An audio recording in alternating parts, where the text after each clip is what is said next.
Hey guys, welcome to the Field of 68 YouTube channel. If you like what you see here, hit that subscribe button and you'll get more college basketball content just like this. All right, so let's spin this thing looking forward. We got Detroit on the clock with the fifth pick. They haven't made it yet. They got Cade Cunningham. They got Jaden Ivey. They have basically every five-star prospect that's come out of college in the last like 5 years.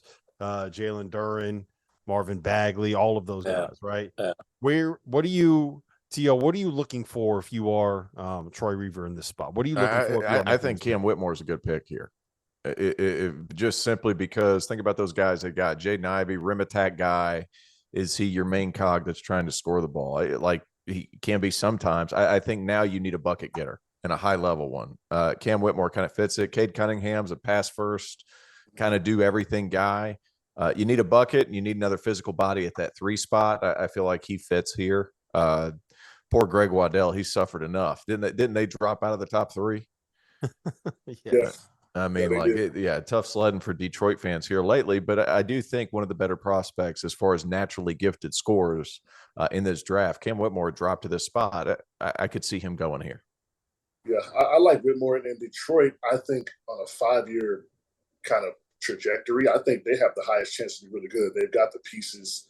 I think they need to go out and get a vet or a guy that contribute. They may need to pay someone to come in there, maybe overpay to come in there and just help the young guys out because no one's on the books to get paid for 2 or 3 more years. So I love Detroit's roster. I love where they're headed. This is also another big pick. I like Whitmore.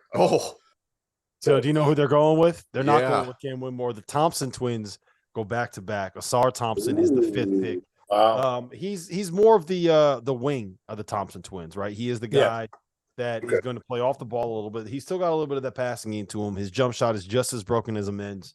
RC, how do you see him fitting there? It's just another athlete to put around a couple of playmakers that you have in Jaden Ivey and Cade, right?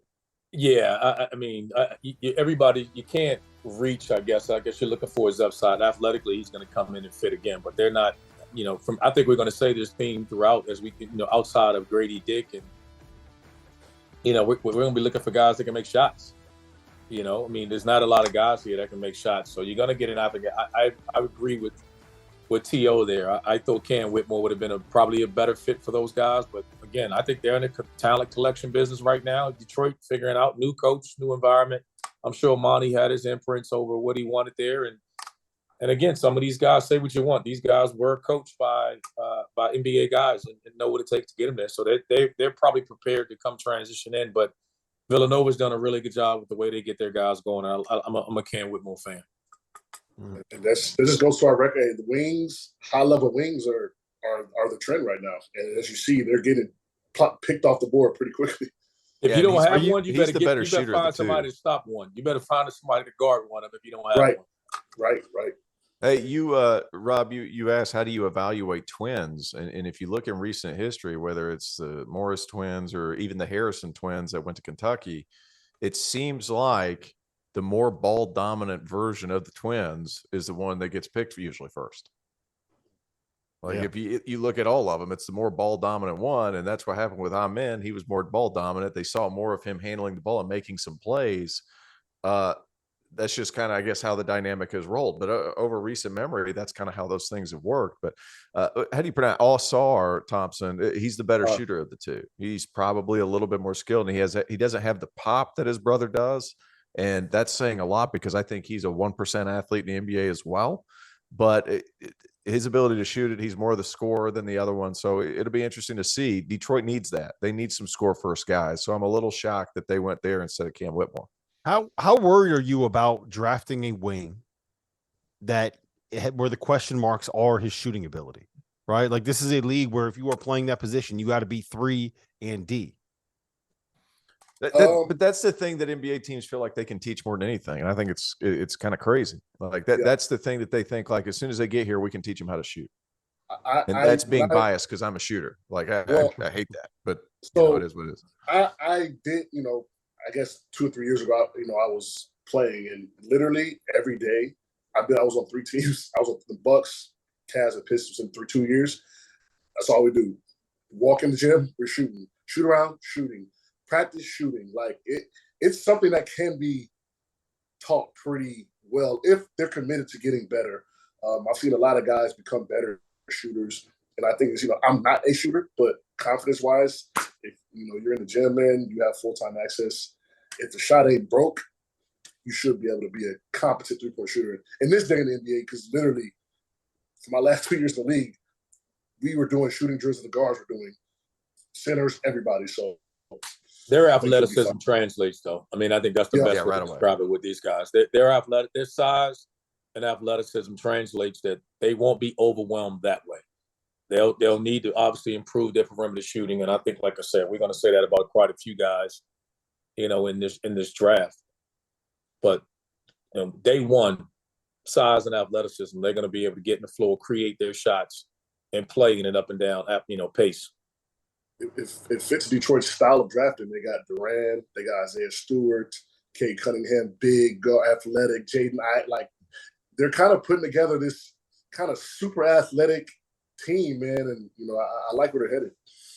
So let me ask you guys this: first 5 picks are in. Victor Wembanyama goes number 1. Brandon Miller goes number 2. Scoot Henderson number 3.